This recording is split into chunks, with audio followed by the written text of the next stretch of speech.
vocês hoje. Queria agradecer a presença de todos aqui no simpósio da GSK.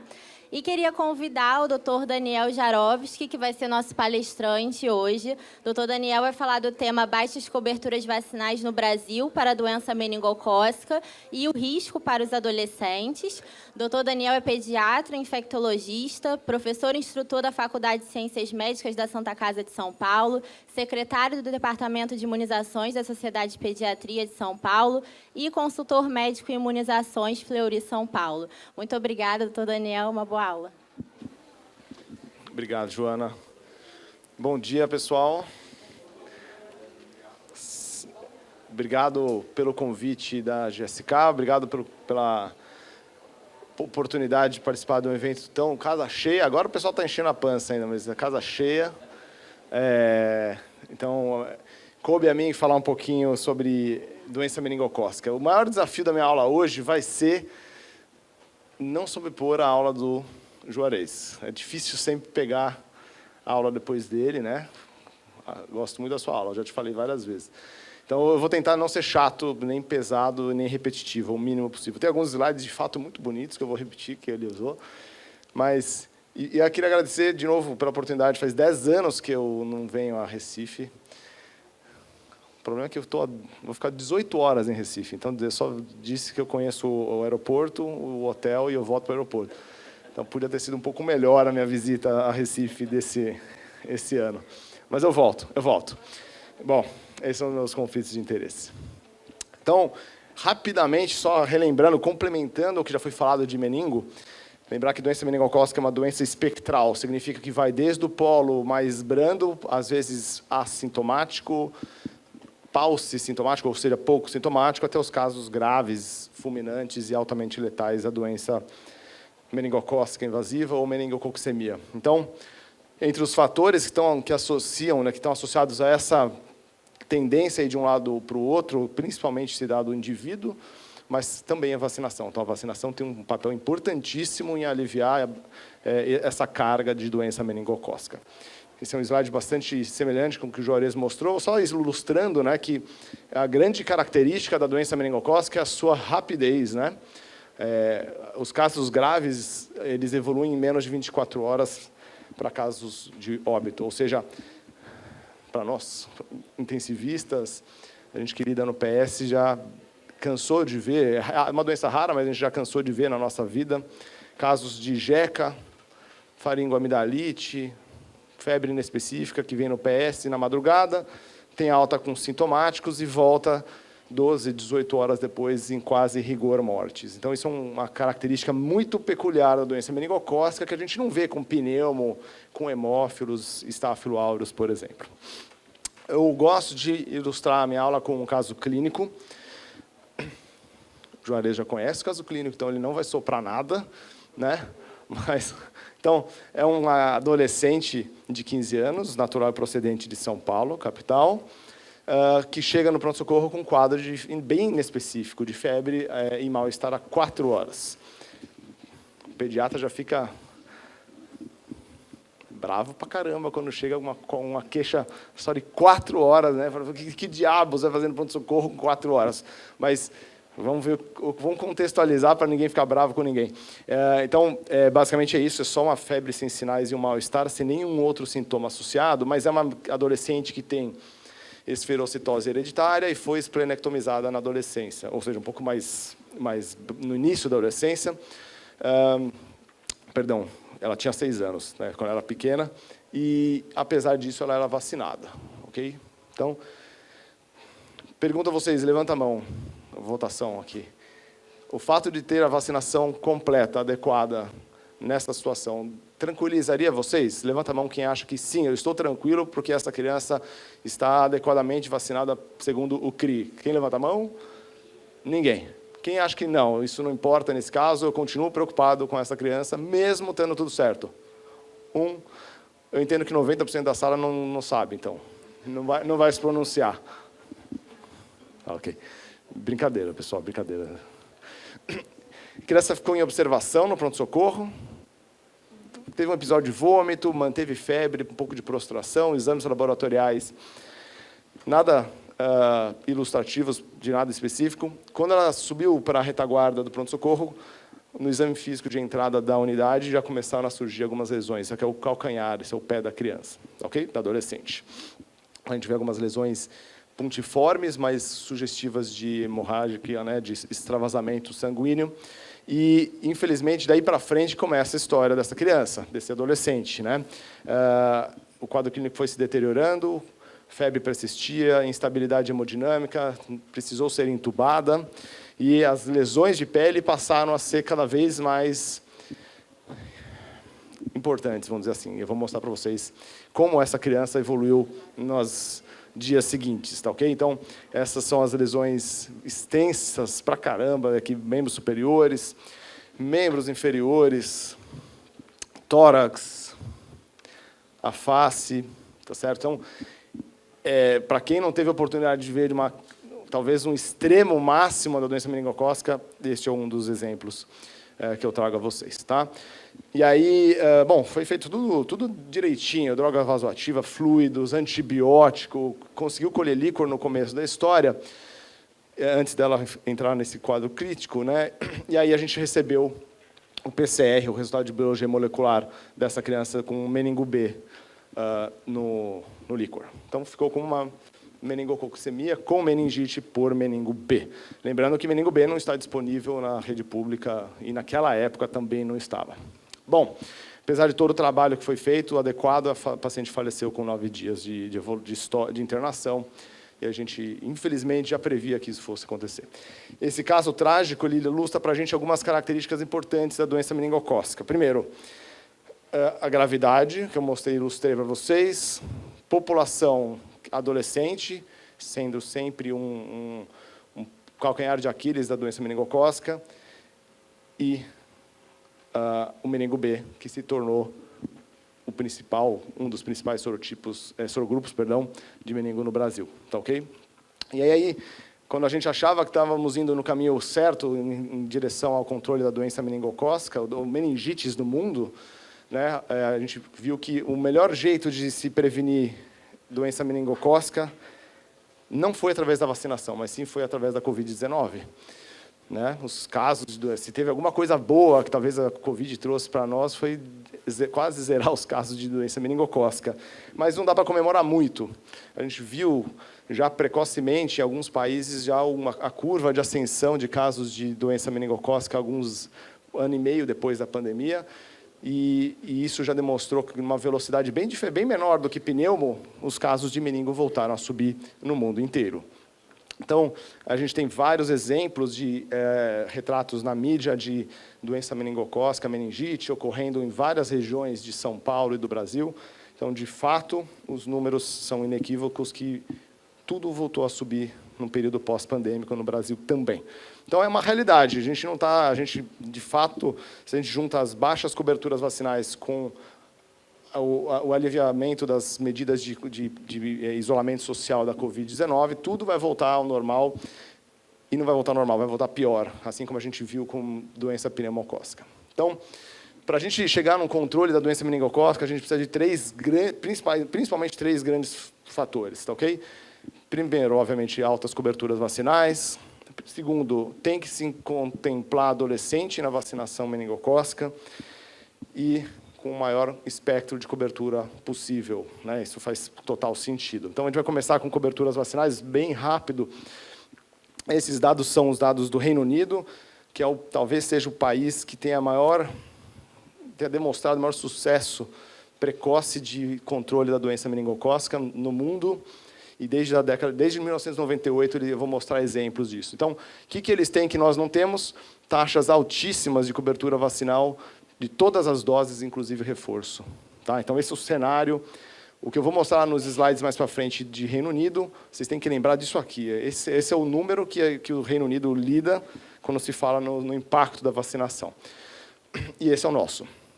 Ok, então a gente está ladeira abaixo, né? Já vinha desde 2016, quando o Brasil passou a computar, a mensurar diferentemente as vacinas, e a Covid-19 só levou tudo ladeira abaixo. Então a gente já começa aí tendo um grande problema para o controle da doença meningocócica.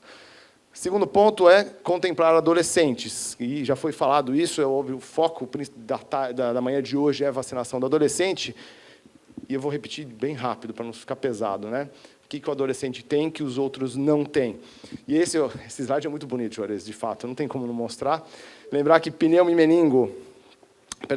e hemófilos colonizam principalmente o lactente jovem e transmitem para as outras faixas etárias do outro extremo da vida, que vocês veem em vermelho. Então, o sucesso da vacinação dessas duas doenças se dá em altas coberturas vacinais do lactente jovem, ok? Já o meningo não. É o adolescente que tem a maior colonização, portanto, você tem, claro, uma carga grande nos lactentes, em vermelho, e no idoso, mas se você não vacinar o adolescente, o impacto indireto, que é essencial para o sucesso de um PNI, não vai ocorrer, tá ok? E, como já foi bem demonstrado, o adolescente é bem peculiar em vários aspectos e esse comportamento peculiar está associado à maior disseminação de meningococo nessa faixa etária. Então, eu gosto muito desse estudo, é bem interessante, é meio tragicômico até, né? Quanto mais dias o adolescente frequenta o bar por semana, aqui, não é por mês, por semana. Então, se o indivíduo vai todo dia no bar, ele tem uma colonização que bate quase 3 vezes maior. Então, além de ir para o alcoólico anônimo, ele precisa ser vacinado contra meningococo, né? Então, só ilustrando quão peculiar é essa dinâmica do meningococo no adolescente. Agora eu trago para vocês alguns cenários que vão ilustrar que nem tudo está perdido. É possível, sim, se falar no termo eliminação de doença meningocócica. Lembra que eu não vou falar erradicação, porque não dá. Mas eliminação é possível. E eu vou mostrar alguns cenários socioeconômicos bem distintos. Então, como eu falei, Reino Unido, primeiro país a introduzir a meningo C no mundo. Poucos anos depois da vacinação, praticamente desde 2005, já são 18 anos que eles praticamente não têm meningo C. Então, eles quase eliminaram o meningo C do Reino Unido. Por quê? Porque eles contemplaram indivíduos de 19 anos para baixo, naquelas coberturas vacinais que eu mostrei para vocês. Tá, ok? Esse foi o primeiro exemplo de sucesso do mundo. Vamos mudar de continente agora. Cinturão africano da meningite, meningococo A. São 9 países desolados pelo meningo A. Uma vacina foi desenvolvida especificamente para essa região. E, ao longo dos anos, vejam como o meningo A era protagonista. A vacinação foi introduzida aqui no zero. 2 anos, 3 anos depois, redução de praticamente 99%. Hoje em dia, o meningo A quase não é detectado nesses países. O que esses países têm de comum? Todos vacinaram em elevadíssimas coberturas vacinais, todos os indivíduos abaixo de 19 anos. Altas coberturas vacinais, contemplando adolescentes. Vamos para o nosso país agora, exemplos de Brasil. Aqui, quando o Brasil introduziu em 2010 a vacinação contra o meningo C, Salvador da Bahia fez uma vacinação diferente. A cidade optou por expandir a vacinação para outras faixas etárias além dos 5 anos de idade. O que aconteceu foi isso aqui, né? Enquanto no resto do estado foi difícil se obter o controle da doença meningocócica, e isso nem foi obtido alguns anos depois, a cidade, a capital, teve queda de todas as faixas etárias muito mais rapidamente. Quase um ano e meio depois da vacinação já caiu tudo. Tá? Esse é só um exemplo de que vacinar indivíduos mais velhos em coberturas vacinais razoavelmente altas trazem um impacto, sim. Então, isso é um dado real de que é possível fazer isso também no nosso país. Tá? Mas e se o Reino Unido resolver tirar a meningo C, ou Salvador resolver tirar, porque já não tem mais meningo C? O que acontece? É isso que acontece. A França viu os casos de meningo C caírem, aí falou assim, bom, vamos tirar o meningo C do lactente jovem e fazer só no 2º ano de vida, no aniversário de 1 ano para frente. O que aconteceu? Subiu tudo de novo. Por quê? Porque eles não contemplaram a vacinação do adolescente. Então, você não consegue controlar a doença meningocócica nos extremos de idade se você não vacinar os adolescentes. Tá? Então, vejam, as coberturas vacinais dos mais velhos era realmente muito baixa. E eles voltaram a introduzir, em 2014, a meningo C de novo e voltou a cair nas crianças pequenas. Então, não adianta pensar, acabou, legal, vamos chegar na eliminação do meningo C e aí acabou o nosso trabalho. Não, de jeito nenhum, a gente tem que continuar garantindo altas coberturas vacinais. Isso tudo que eu mostrei, esses estudos, são de vacinas conjugadas, né? Meningo C, meningo A CWY também é uma outra conjugada. E a grande questão dessa vacina é que ela interfere nela, como a Mônica comentou também, o Juarez, previne colonização de nasofaringe. Esse é o principal e o mais importante método, forma com que ela obtenha a proteção de rebanho. Previne a colonização do adolescente, ele não transmite para as outras faixas etárias. Infelizmente, a vacina meningo B, ela é proteica, ela é uma tecnologia diferente, e ela já desde sempre já indicava que não tinha impacto em nasofaringe. E esse estudo recente, feito na Austrália, teve como principal objetivo primário, ver se teve impacto na colonização de adolescentes vacinados com a Bexsero, no caso. Vejam que esse estudo incluiu quase 35 mil adolescentes. Isso é algo impensável de se fazer no nosso país, tá certo? Imagina um estudo clínico com 35 mil adolescentes. A retenção de pacientes, quase 98% para o esquema completo. Então, realmente é um estudo quase de vida real, né, feito na Austrália. O que eles viram, basicamente, é que, infelizmente, não houve impacto em colonização. De fato, a vacina proteica não previne colonização. Mas, então, assim, isso é uma notícia ruim, mas já se esperava. Mas o que se viu é que, apesar dessa característica da vacina, o número de casos, que eram 12 casos, aí a gente faz um parênteses, né? Lembrar que a população da Austrália é menor que o estado de São Paulo. Então, tudo bem, 12 casos para eles é muito, né? Para a gente, talvez um bairro de São Paulo tenha 12 casos de meningite. Caiu de 12 para 0. Então, de fato, teve o objetivo secundário, que é avaliar o impacto, foi espetacular. Tá? Então, realmente mostra que, neste caso, essa vacina precisa ter altas coberturas vacinais também, porque você não tem proteção indireta. Você tem que proteger todo indivíduo vai ser vacinado para que você garanta esse impacto. Bem, por fim, o maior espectro de proteção. Então, claro, a dinâmica, esse é o mesmo slide que o Juarez mostrou, vejam que a dinâmica de sorogrupos muda muito no Brasil, né, e no mundo inteiro. Então, a gente tem a problemática do meningo C nas crianças mais velhas, e adolescentes e adultos. Então, já mostrando que depois de 13 anos de vacinação com o meningo C, o C continua sendo o principal sorogrupo na cidade. Isso já é um exemplo de que o programa de vacinação não está indo bem, pensando em saúde coletiva, né? E a gente tem o meningo B também, bem predominante na região sul-sudeste, principalmente nos menores, e algumas regiões do Brasil tem W, pipoca um Y, tudo culpa dos argentinos, né? Que fica levando um monte de meningococo lá para o sul do Brasil. E eu posso falar com total liberdade que eu sou filho de argentinos. Então, eu posso falar à vontade mal de argentino, não tem problema nenhum com isso. E eles ainda ganharam a Copa. Tá vendo? Tem gente que ficou triste quando o Brasil perdeu. Eu podia ficar feliz 2 vezes, né? O Brasil saiu, eu fiquei feliz depois que a Argentina ganhou. Vamos voltar para o meningo aqui.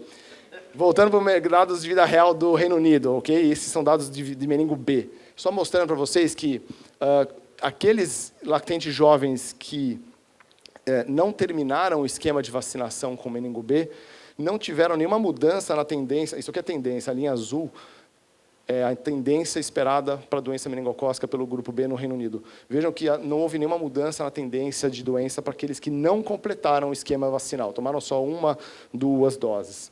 Quando você avalia os dados em indivíduos, crianças um pouquinho mais velhas, né, porque já completaram o esquema vacinal, vejam como essa linha desvia para baixo. Então, tem uma redução significativa de doença meningocócica pelo sorogrupo B, somente quando se completa o esquema vacinal. Esse estudo é esse estudo de vida real, né, mostrando que é preciso completar o esquema para ter efeito completo da vacina meningo B. Então, a gente vê muito isso, né, pessoal? Mas a vacina é cara, né? Vai esperar, faz só uma dose, né? Faz só uma dose, depois pensa em fazer a segunda. Daí 3 anos depois resolve fazer. Não adianta esperar 3 anos, você vai estar com a vacinação incompleta e o efeito está aqui, ó, não vai ter basicamente impacto nenhum. Tá ok? O que temos de novidades aqui de meningo B, e algumas, basicamente, o que mudou no meio da pandemia, e nem todos ficaram sabendo, né?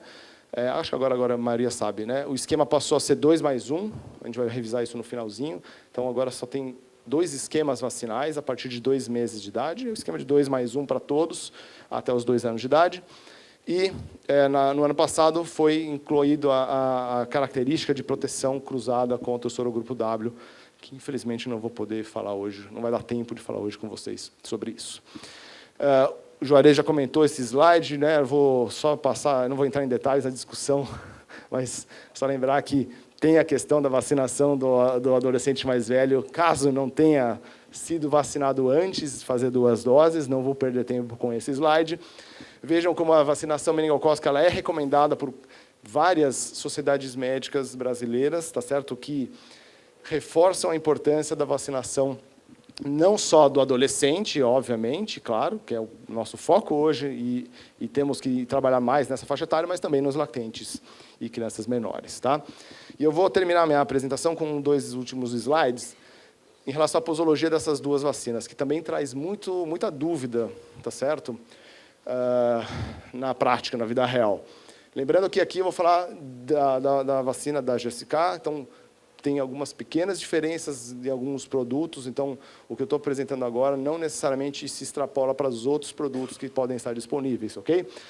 Vacinas conjugadas, de modo geral, quanto mais velho você fica, menos doses você precisa para atingir a mesma resposta imune. Portanto, a gente vê as linhas tracejadas, são os marcos importantes na vida da criança que podem mudar a rotina de vacinação. Então, vamos lá. Vacinou, começou o esquema de vacinação, dose 1. Tá? Então, começou o esquema antes dos 6 meses de idade, são 2 doses com reforço no 2º ano de vida. Tá ok?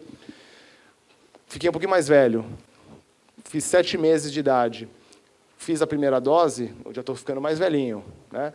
Passamos a fazer agora o esquema de 2 doses com o reforço no 2º ano de vida. Continuo ficando mais velho, fiz 1 ano de idade, acabei de fazer 1 ano, ou estou quase chegando no 2º aniversário, não importa, é o 2º ano de vida. Ainda se mantém, nesse caso, o esquema de 2 doses, tá certo? Com um reforço, com um reforço 2 meses entre elas. Mas eu cruzei o aniversário, eu fiz a vacina com 1 ano e 11 meses. Não tem problema, você vai fazer o 2º aniversário e vai continuar com o esquema de 2 doses habitual. E se eu completei o 2º aniversário, fiz 2 anos, aí o esquema sim é dose única. Tá ok? Se quiserem tirar foto, é aqui agora. É que os slides mexem muito, né? Mexem muito, mas aqui acabou. Então, aqui só ilustrando que quanto mais para a direita vai indo, mais velho vai ficando, diminui o número de doses. Tá ok? O que muda de alguns outros produtos é o 2º ano de vida, e isso que vocês têm que tomar bastante cuidado para não confundir. Tá bom? E na Bexsero, lembrando que é a única vacina meningo B licenciada para lactentes no Brasil, o esquema é um pouco semelhante. O que muda aqui é que o grande marco da vida da criança é o 2º aniversário. Tá? Então, a gente tem antes de 2 anos e depois de 2 anos, isso que vai ditar um pouco o esquema vacinal. Então, começou o esquema no começo da vida, esquema de 2 doses com um reforço no 2º ano, 2+1. Empurrou um pouquinho mais para o lado, estou ficando mais velho. Não muda nada. O esquema 2+1 com reforço no 2º ano de vida. Mas eu comecei o esquema no 2º ano de vida. Aí vamos comparar com a vacina anterior. 2 doses, seja no começo do 2º ano, logo depois do aniversário, ou mais para frente, esquema de 2+1. Aqui o que muda, isso que dá muita confusão, é este intervalo aqui, ó. Quando você começa o esquema vacinal no 2º ano de vida, a dose de reforço, a terceira dose, tem uma janela de 1 ano, e isso bagunça bastante a cabeça de nós todos.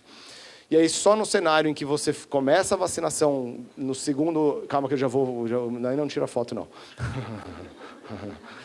Quando você começa a vacinação no 2º aniversário, depois do 2º aniversário, aí você pode tirar foto, aí passa a ser o esquema de 2 doses, que é o esquema universal até os 50 anos de idade. Então, a partir daí, são sempre 2 doses. Então, de uma forma um pouquinho diferente, né, da vacina conjugada, o que muda aqui é que o marco é 2 anos. E a mensagem final, eu já encerro a minha aula, né, além de falar da importância da doença meningocócica, a vacinação, etc., é que para as duas, não só essas vacinas meningocócicas, mas isso se aplica para pneuma, HPV, o que vocês quiserem. O que importa, o que vai ditar o esquema que o indivíduo vai receber é a idade que ele toma a primeira dose. Ok? HPV também dá trabalho para caramba. O que importa, se vai ser o esquema de 2 doses ou de 3 doses, é que idade o indivíduo tinha quando tomou a primeira dose. Ele demorou 6 anos para tomar a segunda dose. Não importa. Olha lá atrás quantos anos ele tinha quando tomou a primeira dose. Tinha 11. 2 doses de HPV. Então, você só faz mais uma. Aqui é mais ou menos igual. Tá? Então, lembrem-se dessa regra básica de vacinação. O sistema imunológico, ele é estimulado naquela idade específica da primeira dose. E aí, depois disso, você define quantas serão de acordo com essa idade. Era isso que eu tinha para falar para vocês hoje. Fico aberto. Eu não sei nem se tem tempo, não sei nem se eu estourei meu tempo. Não tem timer nem nada aqui. Fico à disposição se tiverem perguntas. O meu contato para quem for mais tímido. Se tiverem, lembrar que sempre que tiver evento adverso, notificar a GSK, que são a bula de Bexero e meningo ACWY. Tudo mexendo, né? Tudo mexendo. Pronto, é isso aí. Obrigado, pessoal.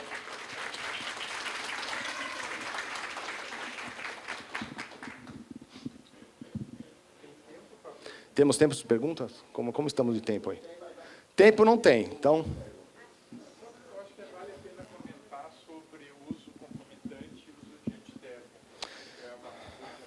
Uso concomitante de vacina, você diz? Com antitérmico.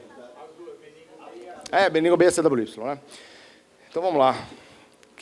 A questão é se usa uso concomitante de B com ACWY. Se a gente for ver na bula o que você tem de estudos clínicos avaliando o uso concomitante, a gente não tem estudos com todas as vacinas, né, meningocócicas ACWY com Bexero, por exemplo. Isso na bula, estudo clínico. Mas, em vida real, as recomendações de sociedades médicas, deve-se fazer as duas concomitantemente. Não existe motivo para não fazer, e é a recomendação de todas as sociedades médicas do mundo, fazer qualquer meningo ACWY com o meningo B conjuntamente. Então, lembrar que a meningo B ela é um pouco reatogênica e o fato de fazer junto com uma ACWY não aumenta o risco de evento adverso.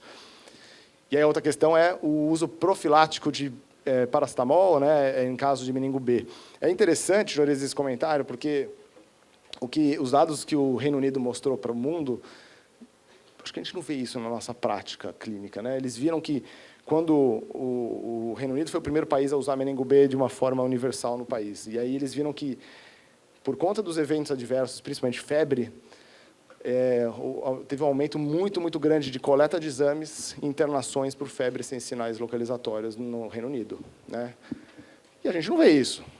Sei lá, eu faço consultório há 10 anos. Eu não vejo paciente internando por febre depois de vacina. Eu nunca vi um paciente meu acontecer isso. Não sei se é a realidade de vocês aí não vê. Eu acho que o motivo pelo qual isso acontece é que a gente explica, pode dar evento adverso, né? Então, assim...